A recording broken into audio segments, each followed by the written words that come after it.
حکومت کے ایکشن اور جہانگیر ترین کے ریئیکشن سے حکمران جماعت کے لیے نئی مشکلات پیدا ہو رہی ہیں۔ جہانگیر ترین کو منانے یا خاموش رہنے اور تسلی رکھنے کے پیغامات لیے اور دیے جا رہے ہیں۔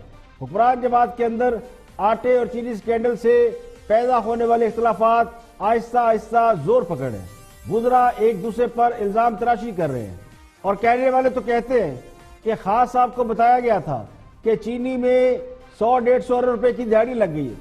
خان صاحب نے جہانگیر ترین سے پوچھا تو انہوں نے انکار کیا کہ انہوں نے کوئی دہاڑی لگائی ہے، لیکن معاملہ اربوں روپے کا تھا، سو تحقیقات آئی وی کو سونپ دی گئی۔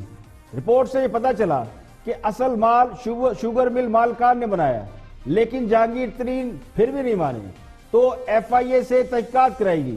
تو ایف آئی اے کی ایک رپورٹ جاری کی گئی جس سے جہانگیر ترین ناراض ہو گئے اور ٹی وی پر پارٹی کے نظریات اور خان صاحب کی خواہشات کا یعنی پارٹی کے اندرونی راز کھل کر بیان کر رہے ہیں۔ تو جہانگیر ترین کو یہ پیغام دیا جا رہا ہے کہ وہ زیادہ غصے میں نہ آئیں، فی الحال خاموشی اختیار کریں۔ ٹی وی چینلوں پر ان کے انٹرویو اور حیران کن انکشافات سے تحریک انصاف کے اعلیٰ حلقوں میں تشویش کی لہر پائی جاتی ہے۔ جہانگیر ترین نجی حلقوں میں بھی اور میڈیا پر بھی آ کر خان صاحب پر ناراضگی کا اظہار کر رہے ہیں۔ ذرائع کا دعویٰ یہ ہے کہ جہانگیر ترین کو اس بات پر غصہ ہے کہ ان کے خلاف لابی کام کر رہی ہے۔ خان صاحب اور جہانگیر ترین کے مشترکہ دوست کوشش کر رہے ہیں کہ دونوں میں غلط فہمی دور کرائی جائے۔ انہیں یہ بھی پیغام دیا گیا ہے کہ حکومت نے یہ رپورٹ لیک نہیں کی، بلکہ یہ رپورٹ پاور کوریڈور کی طرف سے سامنے آئی ہے، جس کا مطلب یہ ہے کہ پاور کوریڈور میں جہانگیر ترین کا اثر و رسوخ نہیں رہا۔ اس کے باوجود صرف سبسڈی اور گندم ایکسپورٹ کرنے کی اجازت دینے کے معاملات سامنے لائے جا رہے ہیں۔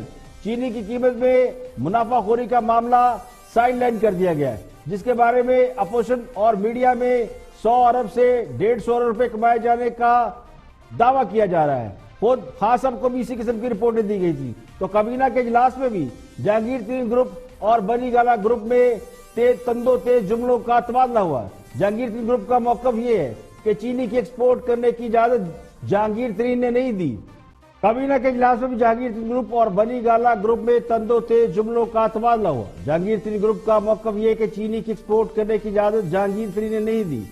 اسد عمر سے کہا گیا کہ وہ اس کی ذمہ داری قبول کرے، جبکہ اسد عمر نے مراد سعید پر یہ الزام لگایا کہ جس کابینہ نے یہ اجازت دی خود مراد سعید اس کا حصہ تھے۔ اب اس کے علاوہ ایک تھیوری یہ چل رہی ہے کہ جہانگیر ترین کو کٹ ٹو سائز کرنے کے لیے رپورٹ جاری یا لیک کرائی گئی ہے۔ جہانگیر ترین کو عمران خان کے بعد تحریک انصاف کا سب سے طاقتور لیڈر سمجھا جاتا ہے، جو مالی طور پر بھی یعنی فائنینشلی مضبوط ہے۔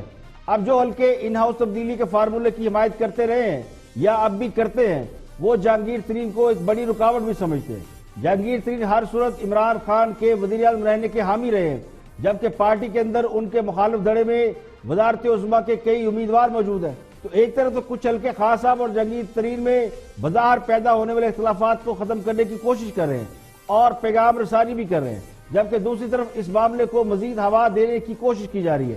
یہ خبریں پھیلائی جا رہی ہے کہ جہانگیر ترین کے حوالے سے رپورٹ خان صاحب کی مرضی سے جاری ہوئی ہے اور خان صاحب نے کہا ہے کہ جہانگیر ترین اقتدار چھوڑ کر کہیں نہیں جائے گا۔ یہ خبر ذرائع کے حوالے سے حکومت کے حمایتی چینل پر چلائی گئی، جس کا مقصد بظاہر معاملات کو ہوا دینے کے سوا کچھ نظر نہیں آتا۔